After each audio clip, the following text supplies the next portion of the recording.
Welcome to the second video in my series of the evolution of battling in Final Fantasy.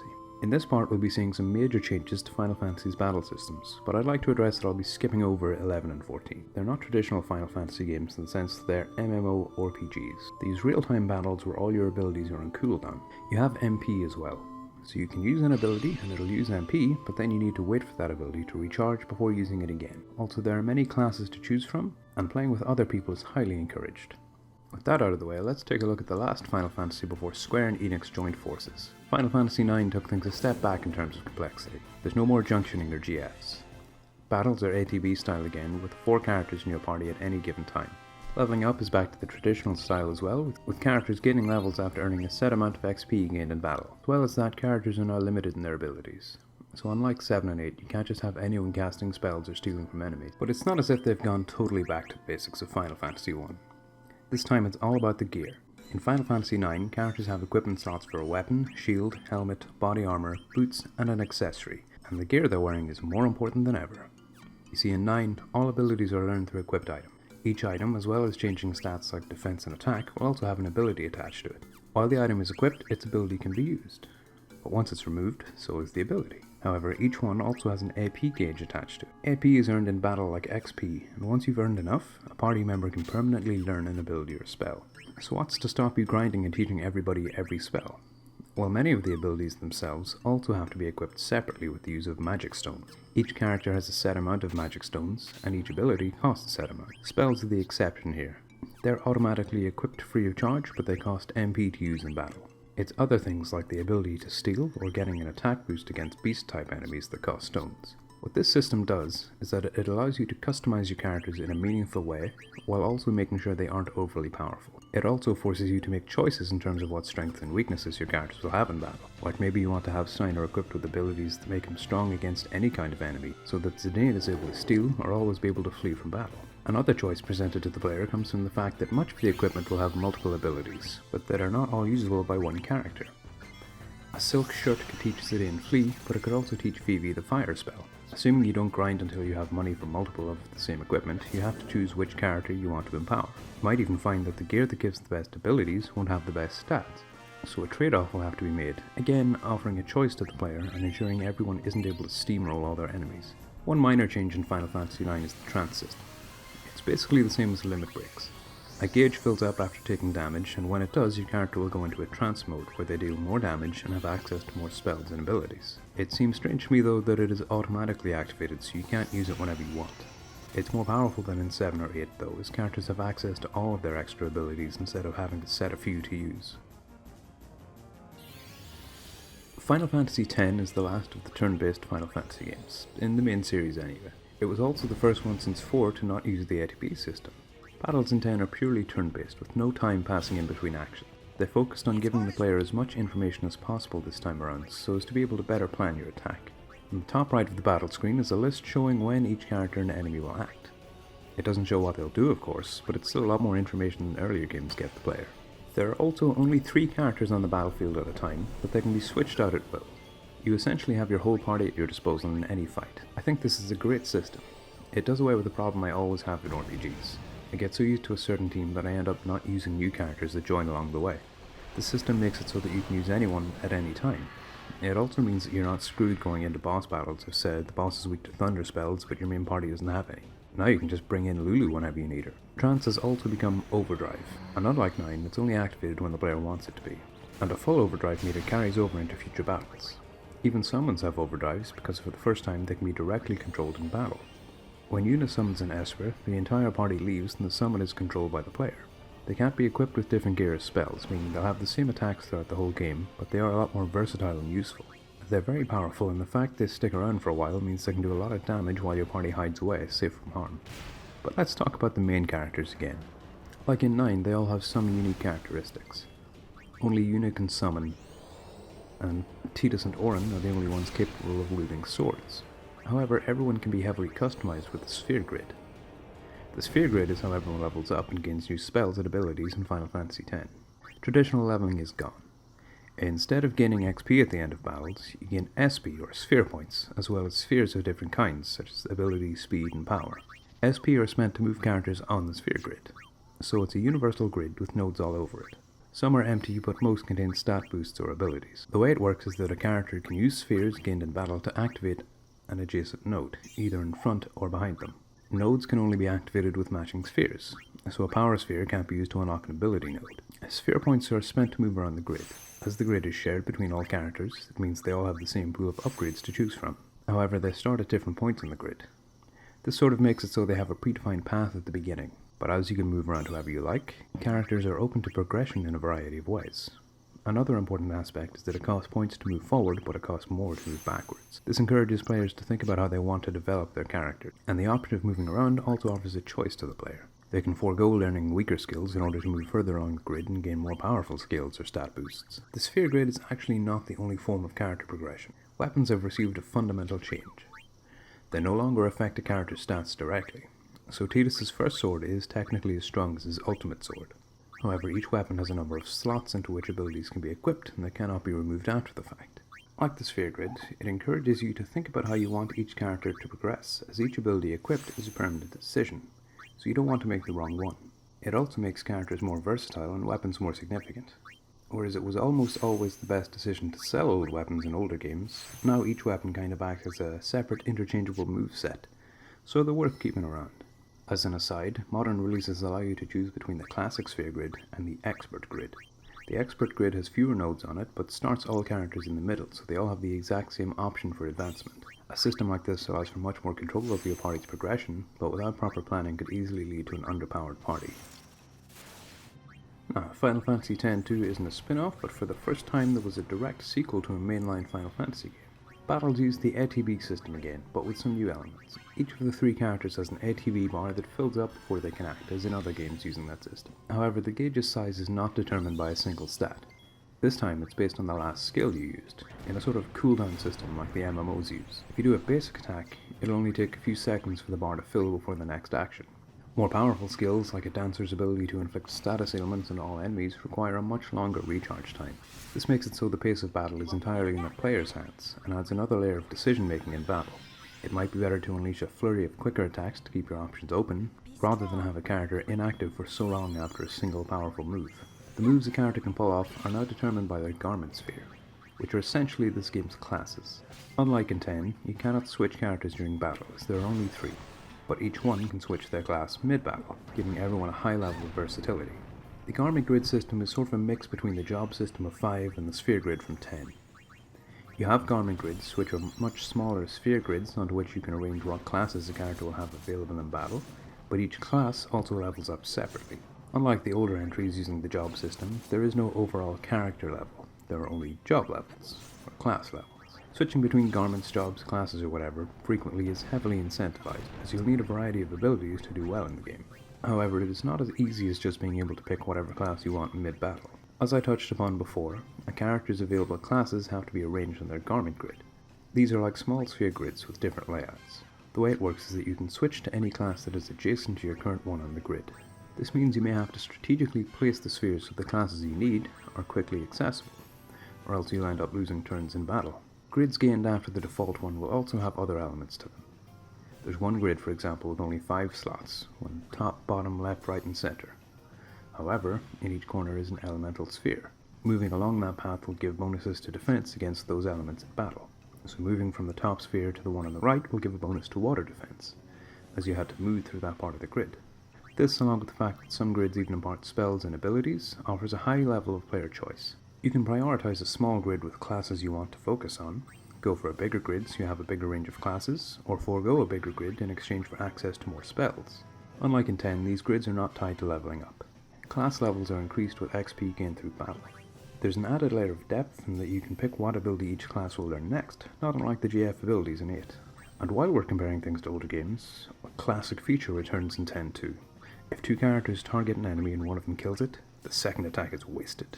Maybe that was intentional in Final Fantasy 1 after all. Anyway, equipment in 10.2 has been greatly simplified in that you only have 2 slots, and they're accessory slots. Weapons are no longer equipped, but changed depending on what class your character is, and they cannot be changed or upgraded.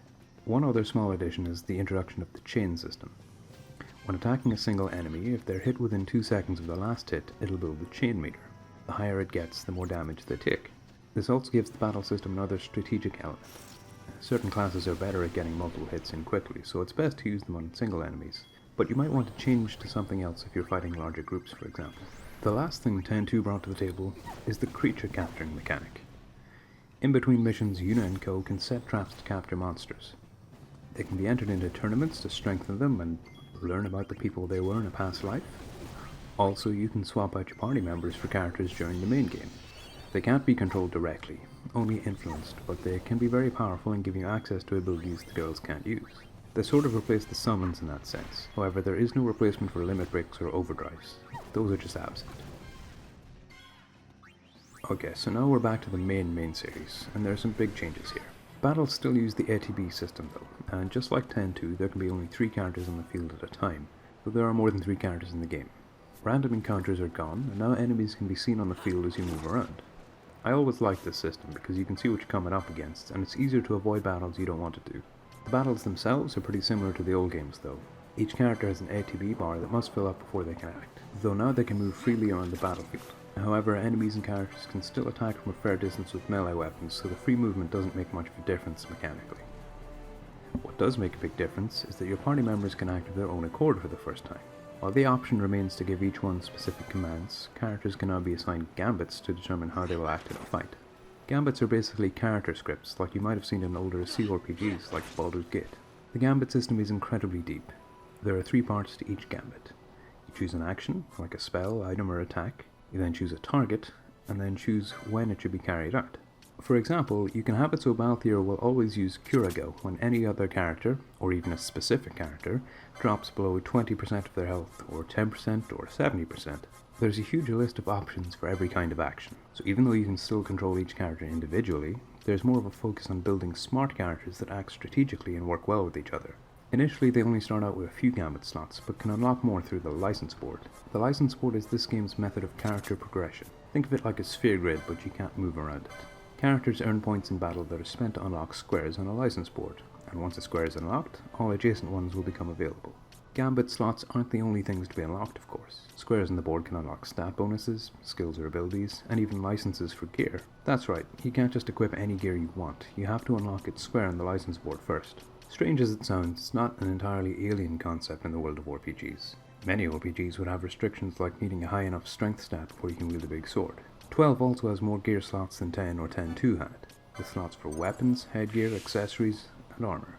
So there's a bit more variety. Now to expand on the license board system, there are actually 3 versions of it. In the initial Japanese release, each character had the same license board.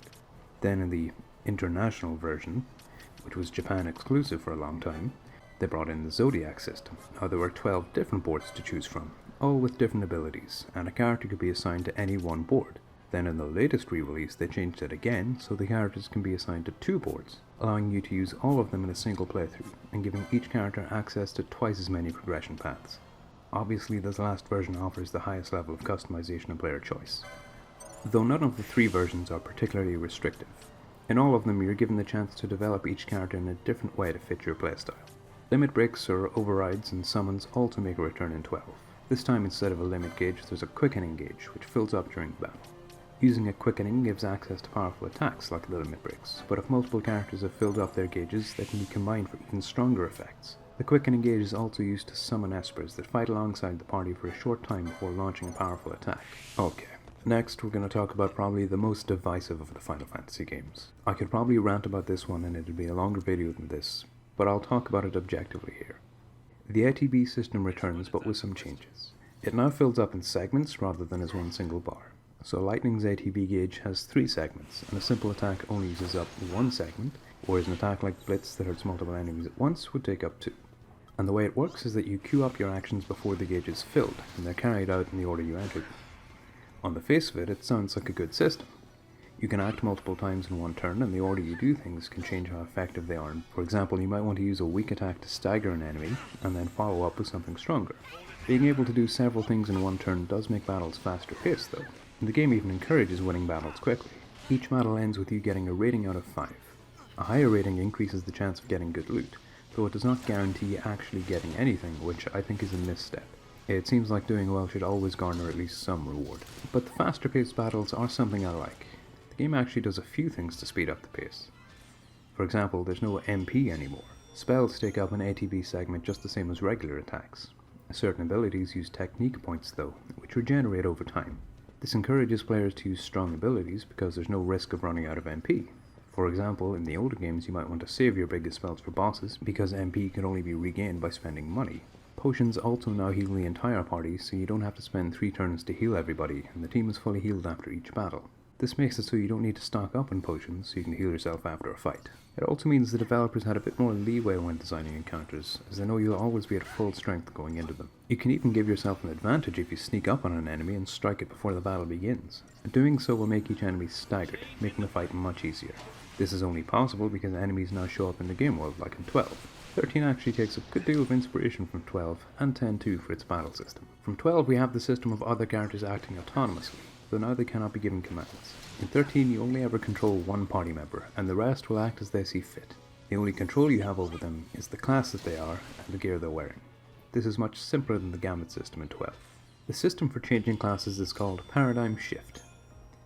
Unlike 10.2, you can't just switch a single character's class. Rather, you can set paradigms, which are basically sets of classes. So you can have one paradigm where Lightning's a Ravager, Saz is a Medic, and Hope's a Commando. Or all 3 are Medics, or whatever you want. You can then switch between these sets during battle. Now the battle system is less about having individually strong characters, but making sure they work well as a group and changing their setup when the battle calls for it. It's not a bad system overall, but very simple. Simple really is the name of the game for Final Fantasy XIII. Even the leveling system is basically just a simplified sphere grid. This time it's called the Crystarium. Each class has its own Crystarium, or skill tree. Crystarium points, or CP earned in battle, are spent to move from one node on the tree to the next one. However, there are a few choices to be made, as it's mostly linear progression with the odd branch here or there. This still offers some level of customization, in that you can focus on one class over the others, like using all of Hope's CP to advance on the Medic Crystarium. Higher level skills are locked away until certain points in the story, so it does stop a character getting too strong too quick. To be honest, I don't like this system. There's very little choice involved, and characters don't feel distinct since they can all do everything, pretty much. To expand on that a little, I don't mind the simplified leveling systems. In Final Fantasy 1 and 2, for example, you just gain XP and level up, and that's that. But you don't have to go through the hassle of going through a Crystarium. You just level up, and it's a nice surprise, and that's it. Another thing that's been simplified is the gear system. There are now only equipment slots for 1 weapon and 2 accessories for each character, and characters only have 3 stats that can be affected by gear: HP, Strength, and Magic. I do, however, like that each piece of gear can be leveled up using items found in battle and around the world. How this works is that you spend them to gain XP for your gear, with rarer pieces offering more XP. It does offer a bit of player choice, in that you might have to decide what to level up, given that you won't have enough items to strengthen every piece of equipment. One other big change is that summons are much rarer than in previous entries. They now have to be battled before you can use them. In their battles, the aim is not to kill them, but to fill up a certain gauge. Each summon has this increased in a different way. For Shiva, you just have to block attacks, and Odin won't join you unless you heal a lot. Unfortunately, the game is pretty bad at telling you what you need to do. Summons aren't as useful in 13. To be honest, I never got to use one because I couldn't stand playing the game for that long, but from what I've read, they're only useful for killing a specific enemy late in the game. They do fully heal the party though, so there's that. Overall, 13 is without a doubt the most shallow of the battle systems across the whole series. There's little in the way of customization, and you have practically no control over your party in battles. Yes, you can increase your chances of winning a battle by picking the right paradigm, but that doesn't mean shit when Hope refuses to heal Lightning even though she's 1 hit away from death.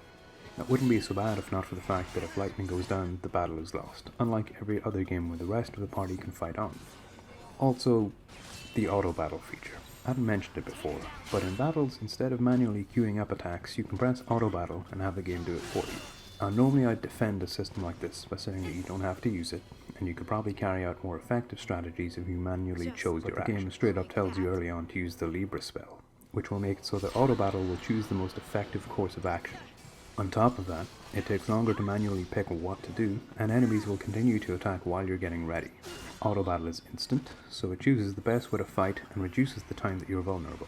It's just too easy. The same battle system is used in 13.2, and I was able to win 6 battles in a row without taking my eyes off the episode of Scrubs I was watching. Well, now that I've brought it up, I might as well talk about 13.2. So basically it's the same, but with a few changes that make it somewhat more enjoyable. For example, you have more accessory slots and the paradigms can be fine-tuned so you can make it so party members will focus on a single enemy or the enemy attacking the party leader, for example. It's like a little bit of the Gambit system came back. Other small changes include being able to carry on battle even if the party leader dies, and others wound damage. Certain attacks will lower a character's max HP until it's healed outside of battle. HP is also not automatically restored afterwards. It forces you to play more carefully because wound damage can have a big impact on a character's survivability if it's not restored. Summons are gone now, but you can have monsters alongside you like in 10-2. A bigger change comes in the form of the leveling system. It's like the Crystarium, but instead of having separate ones for each class, there's one for each character. It works like this. You move on to the next node by picking which class will level up, and that changes what that node will be. Leveling up Commando will increase attack, and leveling up Medic will always increase health. But there are skills to be learned too. Let's look at an example that occurred when I was playing. I had selected Medic, and the next node would give me a new ability. Selecting Commando would have just given a stat boost, but I went for that anyway. However, I was not locked out of the Medic skill. It just moved up to the next node when I selected Medic again. So essentially, the actual Crystarium with the nodes is completely irrelevant. Medic will always get that skill at level 3. So you can level up Commando and Sentinel all you like, and come back to get that skill when you want it. It's essentially the same system as 13, but presented in a more convoluted way for no apparent reason. It was certainly a low point in the design for the Final Fantasy series. So it can only get better from here, right? Yes, actually it does. I was pleasantly surprised by Lightning Returns. You can still only control one character, but that's because there is only one character in the whole game. Not even any summons. Lightning Returns uses an improved and streamlined version of the ATB system using 13 and 13.2.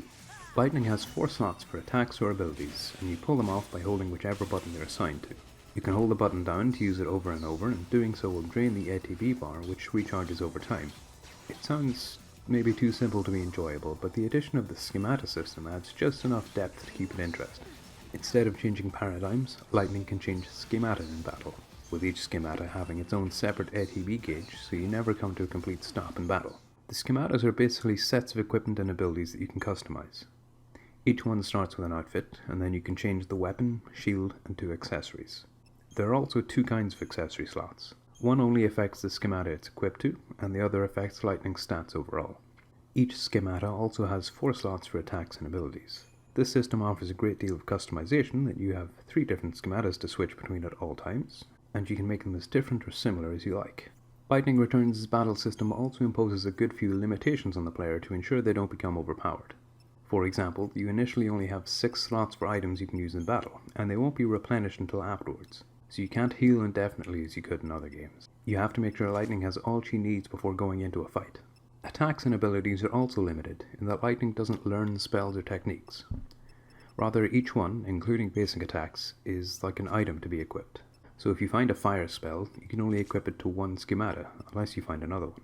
Not only does it stop you getting overpowered and having all your strongest attacks in one schemata, it also encourages you to switch them up during battle, which keeps things varied. There is another category of abilities at Lightning's disposal also. Overclock abilities can be used at the cost of EP, which are also regained over time. These range from slowing down time to casting curing spells. Using the Flee overclock is also the only way to escape a battle, but it advances time by 1 hour. It ties into a mechanic wherein Lightning only has a certain amount of time in a day to explore and do quests. Therefore, it introduces an element of choice. Fleeing a battle means you have less time to do quests, so you need to decide which is more important.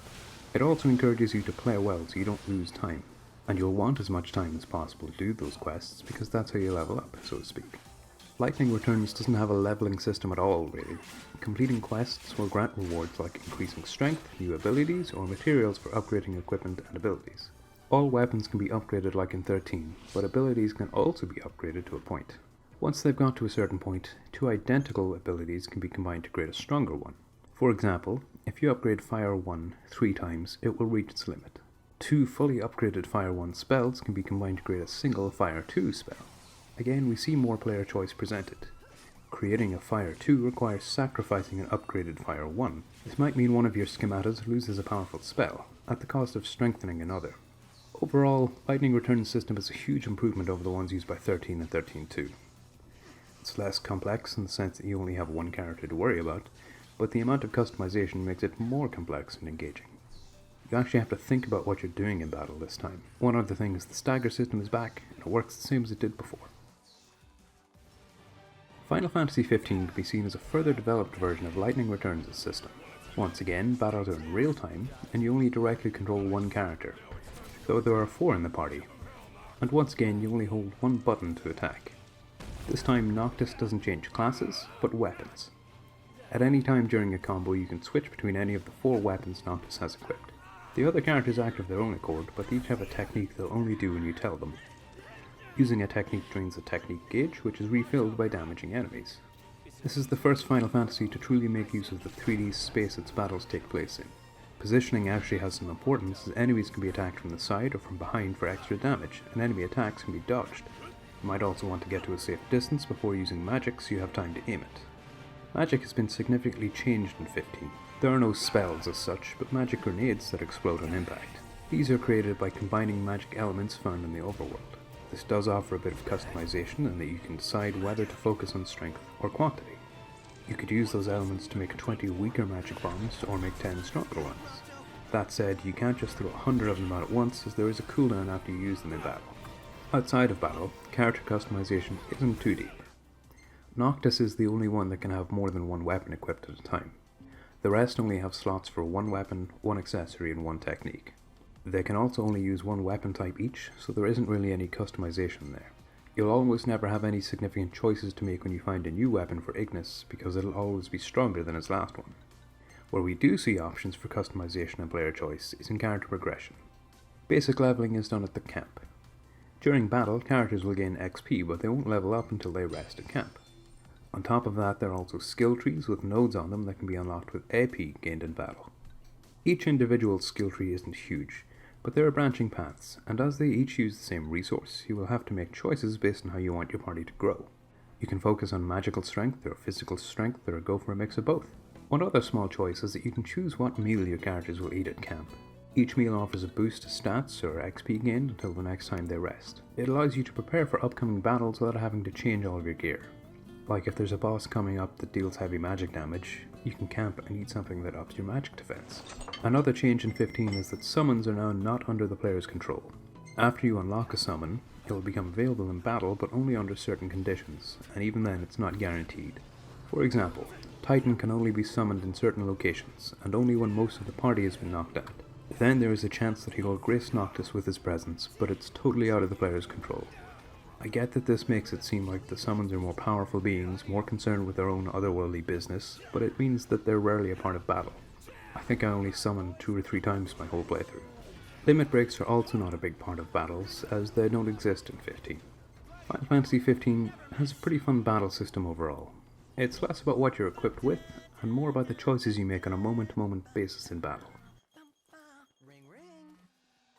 And now here we are in the modern day at last. Final Fantasy VII Remake has real-time battles with 3 characters at a time. It mixes the ATB system into it though as well. What happens is each character has an ATB gauge with 3 segments, and they're filled up slowly over time, or quickly by dealing damage. Time can then be slowed down to cast a spell or activate an ability, using up 1 or 2 segments of the gauge depending on how powerful it is.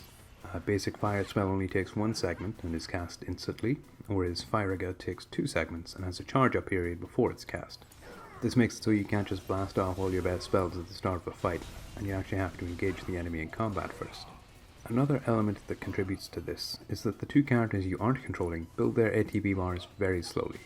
They'll fill up much quicker once you switch control to them. That's another new element I like actually. Being able to switch between Cloud, Tifa, Barret and Aerith while also being able to give commands to any of them. They all play it quite differently, with Cloud being slow and powerful, Tifa's quick and weak, and Barret and Aerith primarily using ranged attacks. Barret does have a few melee weapons though, if you'd rather have them up close and personal. All the characters have a variety of weapons they can equip, and it's quite useful to go back to older weapons instead of just going with the next one you find. This is because weapons can level up. Characters level up too after gaining enough XP, but it just increases their stats. Each weapon has skills, abilities and stat boosts attached to it that can be unlocked with points after they've leveled up enough. There are quite a lot of them, and this offers a huge amount of choice to the player. One example is that the baseball bat has a weaker magic and physical damage than the Buster Sword, but many of the abilities you can unlock through leveling it up increase its critical hit damage and chances of getting a crit. It's less reliable in that you won't always be doing heavy damage, but it'll do a lot more damage on a crit than the Buster Sword would ever do. This versatility in weapons makes up for the lack of gear slots. Now you've only got slots for weapon, armor, and accessory. Though too many gear slots would probably end up with having too many materia slots. Just like in the original Final Fantasy VII, materia is used to learn spells and abilities. There aren't quite as many as before, and they no longer have a significant effect on a character's stats. However, there are some new ones and a good deal of variety that allows plenty of room for you to customize your characters, especially with the use of linked materia. I like to have Tifa doing wind elemental damage, and had Barret as a healer so that Tifa and Cloud could keep piling on the damage without stopping to cast Cure. And piling on the damage quick is encouraged, as the stagger system returns and is necessary for standing a chance in many of the battles. Materia is not the only way to learn abilities. Similar to 9's ability system, each weapon has one ability attached to it. It's usable while the weapon is equipped, but can be learned permanently if you use it enough times while it's equipped. It's quite a good way to encourage you to try out different weapons. It doesn't take long to learn an ability, but it's enough time to give you an idea of what using that weapon is like. Summons also return, and they're kind of like in 15, but a lot better. They can only be used during boss battles, and they have a bar that must fill up over time before they can be summoned. They fight alongside the party and can't be controlled directly. However, characters can use their ATB bars to let the summon do powerful attacks. I have to say, this one is my favourite of all the battle systems. It has a perfect mix of real-time action while also taking the best elements of the games that came before. And that's the end of the road, as there won't be another mainline Final Fantasy for a couple of years at least. I had thought about trying to rank each one, but they're all so different that it would be hard to organise them, with the exception that 13 is right at the bottom, and 7 remakes at the top. Each one is fun in its own way with varying degrees of complexity. Thank you, and well done for making it all the way to the end of this series. I hope it was enjoyable as well as informative. If there are any big things I missed, don't bother telling me because it's too late. I've already made the video. But feel free to leave a comment down below with your opinions on the video and the Final Fantasy series overall. Which is your favourite to play? And if it's 13, why?